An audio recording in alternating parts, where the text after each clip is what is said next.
Hello मित्रों, हम पढ़ रहे थे राष्ट्रपति की शक्तियाँ। राष्ट्रपति की शक्तियों में आप राष्ट्रपति से जुड़ी हुई कार्यपालिका शक्ति, विधायिका शक्ति व न्यायिक शक्ति को आपने देखा। या तो आप इस तरीके से भी समझ सकते हैं कि राष्ट्रपति का संबंध किस तरीके से कार्यपालिका, न्यायपालिका और विधायिका से है। आज हम देखते हैं कि राष्ट्रपति के इन तीनों के अलावा अन्य और तीनों शक्ति से संबंधित और अन्य तीनों शक्ति कौन कौन से हैं, वो चीज़ हम देखते हैं। तो इसमें हम देखेंगे जैसे राष्ट्रपति के द्वारा स्वविवेक पर आधारित शक्ति। जी हाँ, स्वविवेक पर आधारित शक्ति। तो स्वविवेक पर आधारित शक्ति राष्ट्रपति की है। इसके अलावा इसके पास कुछ राजनयिक शक्ति भी होती है और इसके पास सैन्य शक्ति भी होती है।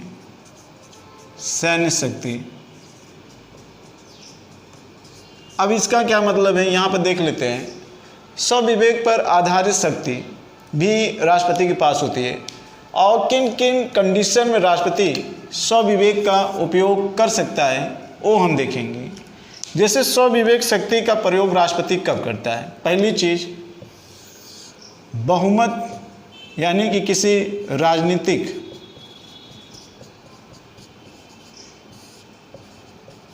दल के द्वारा बहुमत न सिद्ध कर पाना। अगला, अविश्वास प्रस्ताव की स्थिति में। अगला, जब सरकार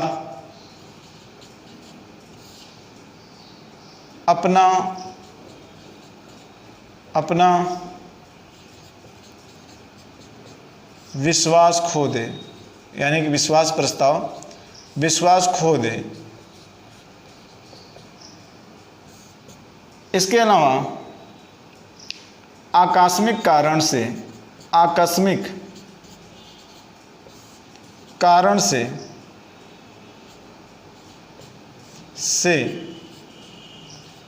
जब पीएम की मृत्यु हो जाए, ऐसी स्थिति में। ये कुछ वह स्थिति हैं जिनके घटने पर राष्ट्रपति स्वविवेक शक्ति का प्रयोग करता है। स्वविवेक शक्ति का प्रयोग करता है। राजनीतिक दल का मतलब कि आप ऐसे समझ सकते हैं, जब किसी पार्टी के द्वारा उसको बहुमत न मिल पाए कि देश का पीएम कौन बनेगा, ऐसे स्थिति में राष्ट्रपति ही यह निर्धारित करता है कि किस पार्टी से रिलेटेड व्यक्ति को पीएम बनाया जा सके। अगर वो पार्टी अपना बहुमत सिद्ध करने में असफल होती है तो। दूसरा कंडीशन, अविश्वास प्रस्ताव की स्थिति में। जब सरकार पर अविश्वास प्रस्ताव लाया जाता है और ऐसे स्थिति में जब लोकसभा का विघटन होने के कगार पर रहता है, तो इस कंडीशन में भी राष्ट्रपति स्वविवेक शक्ति का उपयोग करता है। जब सरकार अपना विश्वास खो दे, कभी कभी ये होता है कि पार्टी में रहने वाले लोगों में आपस में एक मत नहीं बन पाती है, तो ऐसे कंडीशन में भी राष्ट्रपति वहाँ स्वविवेक का उपयोग करता है। जब सरकार में रहने वाले लोगों में आपस में एक मत नहीं हो पाती है, यानी कि यहाँ भी कहीं ना कहीं सरकार गिरने की पूरी आशंका होती है या गिर जाती है, तो तत्काल स्थिति में भी वहाँ पर भी राष्ट्रपति स्वविवेक का प्रयोग करता है। क्लियर? तो आप देख रहे हैं कि जहाँ सरकार बनने की स्थिति में न हो, ऐसे कंडीशन में हमेशा राष्ट्रपति अपने स्वविवेक का प्रयोग करता है। और आकस्मिक कारण से जब पीएम की मृत्यु हो जाए, ये क्या है? जब आकस्मिक कारण से पीएम की मृत्यु हो जाए, ऐसे कंडीशन में कोई वरिष्ठतम मंत्री या मंत्रिपरिषद में कोई प्रधानमंत्री बनने के लिए दावेदार न हो और किसी बाहर व्यक्ति को पीएम बनने के लिए आमंत्रित किया जा रहा हो, तो इस कंडीशन में भी राष्ट्रपति अपने स्वविवेक का उपयोग कर सकता है। ठीक है, ऐसा इसलिए कि अनुच्छेद नंबर 60 के तहत राष्ट्रपति संविधान की संरक्षण की शपथ लेता है, तो उसका दायित्व है कि वह कार्यपालिका के रूप में कार्य करके देश की राष्ट्रीय एकता एवं अखंडता को बचाए रखे। ठीक है, और इसके लिए परामर्श देने के लिए, सलाह देने के लिए महान्यायवादी जैसे व्यक्ति और सुप्रीम कोर्ट से न्यायाधीश से सलाह मानने के लिए अनुच्छेद निर्धारित किए गए हैं। क्लियर? तो ऐसे स्थिति में ये स्वविवेक का उपयोग कर सकता है। इसके अलावा राजनयिक शक्ति अंतर्राष्ट्रीय रूप में दूतावास के रूप में आप देख सकते हैं। जो दूतावास विदेश में होते हैं भारतीयों की तरफ से, उनकी भी नियुक्ति कौन करता है? राष्ट्रपति करता है। इसके अलावा जितने भी अंतर्राष्ट्रीय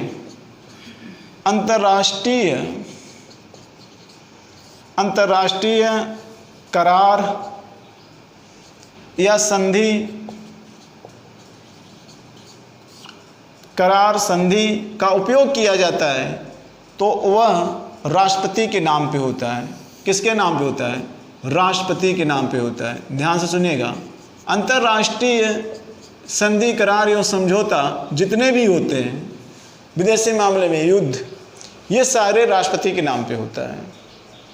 क्लियर? इसके अलावा सैन्य शक्ति में ऐसा कहा जाता है कि जो तीनों सैन्य शक्ति होती है, चाहे वह थल सेना हो, चाहे वह वायुसेना हो, चाहे वह नौसेना हो, इन तीनों शक्तियों का उपयोग कौन करता है? इन तीनों शक्तियों का उपयोग इनका हेड या इनके सुप्रीमो अधिकारी की नियुक्ति कौन करता है? राष्ट्रपति करता है। राष्ट्रपति करता है, इनके सुप्रीमो अधिकारी की नियुक्ति राष्ट्रपति करता है। और इन तीनों सेनाओं का जो हेड होता है वो सबसे ऊपर राष्ट्रपति होता है। अगर इसको कहा जाए सर्वोच्च सेनापति तो कोई गलत नहीं होगा। ये देश का प्रथम नागरिक के अलावा ये देश का सर्वोच्च सेनापति भी के रूप में भी है। कारण ये सभी हेड सेना, थल सेनाओं का क्या होता है? हेड इसको कहा जाता है। क्लियर? ये हो गई राष्ट्रपति की शक्ति जिसको आपने देखा। इसके अलावा राष्ट्रपति से संबंधित अन्य कार्य, अब जरा इसको भी ध्यान से सुनिएगा। अन्य कार्य के रूप में एक चीज आप ध्यान रखिएगा कि राष्ट्रपति जितने भी बड़े पद होते हैं उन सारे पदों की नियुक्ति करता है। तो राष्ट्रपति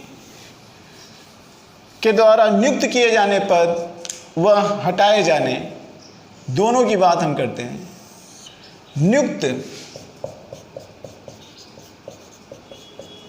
नियुक्त किए जाने वाले पद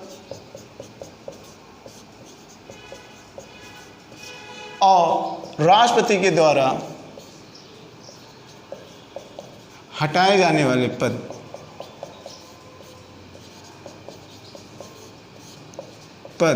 यानी कि पूरी तरीके से दया कृपा पे जो निर्भर हैं उनकी बात करते हैं।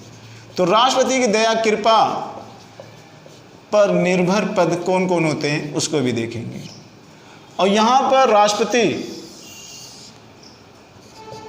की शक्ति नियुक्ति के संदर्भ में किस किस पदों में है वो भी हम देख लेते हैं। तो राष्ट्रपति के द्वारा नियुक्त किए जाने पद और वह हटाए जाने वाले पद के बारे में हम देखते हैं। आइए मित्र, पहली चीज यहां पर हम देख लेते हैं वो कौन कौन है। पहला, राष्ट्रपति लगभग पीएम के साथ प्लस सभी मंत्री की नियुक्त करता है, ये आप ध्यान रखिएगा। इसके अलावा महान्यायवादी की नियुक्ति करता है, नियंत्रक महालेखा परीक्षक की भी नियुक्त करता है। नियंत्रक महालेखा परीक्षक की नियुक्ति भी राष्ट्रपति करता है। इसके अलावा सुप्रीम कोर्ट और हाई कोर्ट के मुख्य न्यायाधीश, मुख्य एवं अन्य न्यायाधीश की भी नियुक्ति राष्ट्रपति करता है। इसके अलावा संघ लोक सेवा आयोग के संघ लोक सेवा आयोग के अध्यक्ष एवं सदस्य की नियुक्ति भी राष्ट्रपति करता है, इसके अलावा अगर हम देखें जितने भी आयोग होते हैं, चाहे वो भाषा आयोग हो, चाहे अनुसूचित जाति आयोग हो, चाहे जनजाति आयोग हो, इसके अलावा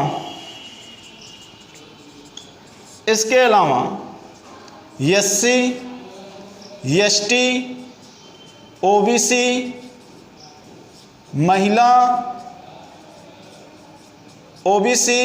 महिला और अल्पसंख्यक भाषा आयोग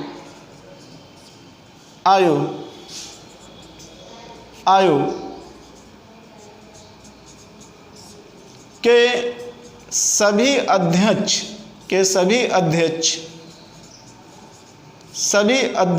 की नियुक्ति राष्ट्रपति करता है। सभी अध्यक्ष की नियुक्ति कौन करता है? राष्ट्रपति करता है।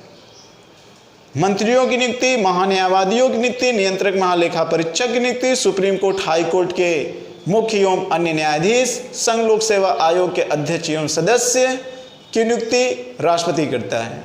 इसके अलावा SC, ST, OBC, महिला, अल्पसंख्यक आयोग, भाषा आयोग, इन सभी अध्यक्षों की नियुक्ति कौन करता है? राष्ट्रपति करता है। अब देख लेते हैं, हटाए जाने के बाद में देख लेते हैं। इसके अलावा यहाँ पे देख लेते हैं और किन की नियुक्ति करता है। एंग्लो समुदाय, नाम तो सुना होगा, एंग्लो समुदाय के सदस्यों की नियुक्ति भी कौन करता है? एंग्लो समुदाय सदस्यों को भी मनोनीत करने का कार्य कौन करता है? सदस्यों को मनोनीत करने का कार्य राष्ट्रपति ही करता है। इसके अलावा राज्यपाल की नियुक्ति कौन करता है? राज्यपाल की नियुक्ति भी जो करता है वो राष्ट्रपति करता है। और केवल इतना ही नहीं, केंद्र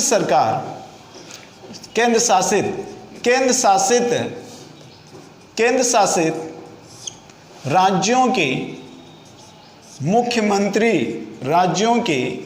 मुख्यमंत्री एवं प्रशासक की नियुक्ति जो करता है वो कौन करता है? प्रशासक की नियुक्ति राष्ट्रपति ही करता है। प्रशासक की नियुक्ति कौन करता है? राष्ट्रपति करता है। तो एंग्लो समुदाय के सदस्यों को मनोनीत करना, राज्यपाल की नियुक्ति करना, केंद्र शासित राज्यों एवं मुख्यमंत्री एवं प्रशासकों की नियुक्ति जो करता है वह कौन करता है? राष्ट्रपति करता है। तो इतने सारे आप पद देख रहे हैं, ये सबकी नियुक्ति कौन करता है? राष्ट्रपति। और भी चीज़ें देख लीजिए, अनुच्छेद नंबर 341 और अनुच्छेद नंबर 342, जी हाँ। और एंग्लो समुदाय का उपयोग अगर आप देखेंगे तो इसमें आपको अनुच्छेद नंबर 331 दिखाई देगा। बात समझ में आ रही नहीं? तो इस अनुच्छेद के माध्यम से जो राज्यों के अनुसूचित क्षेत्र एवं जनजातीय क्षेत्र, ये क्षेत्र भी घोषित करने का अधिकार किसका है? राष्ट्रपति का ही है। अनुसूचित क्षेत्र और जनजातीय क्षेत्र घोषित करने का अधिकार किसका है? राष्ट्रपति का है। क्लियर? अनुसूचित क्षेत्र और जनजातीय क्षेत्र घोषित करने का अधिकार किसका है? राष्ट्रपति का है। तो इस तरीके से आप देख रहे हैं कि राष्ट्रपति की भूमिका यहाँ तक पाई जाती है। इसके अलावा एक अनुच्छेद आप देखेंगे तो अनुच्छेद नंबर 263 अंतर्राज्यीय परिषद, जी हाँ, अंतर्राज्यीय परिषद का भी गठन,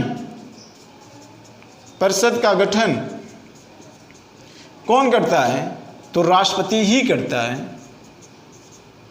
परिषद का गठन, अंतर्राज्यीय परिषद का गठन अनुच्छेद नंबर 263 के तहत कौन करता है? राष्ट्रपति ही करता है। तो राष्ट्रपति की शक्तियां व उसके कार्यक्षेत्र इतना ज़्यादा व्यापक है कि जहां से संविधान की सभी अंगों की शाखाएं प्रत्यक्ष और अप्रत्यक्ष रूप से कहीं न कहीं किसी न किसी रूप में राष्ट्रपति से जुड़ा हुआ नजर आता ही आता है। क्लियर? इतनी चीजें तो आप देख ही रहे हैं, आपके सामने है।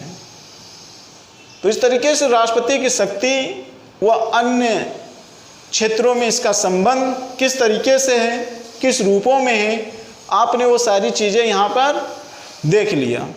ठीक है। इसके अलावा एक चीज और छूट रहा है मित्र, निर्वाचन आयोग के जो मुख्य आयुक्त होते हैं, जो निर्वाचन आयोग के मुख्य आयुक्त होते हैं, जो निर्वाचन आयोग यानी कि चुनाव आयोग, निर्वाचन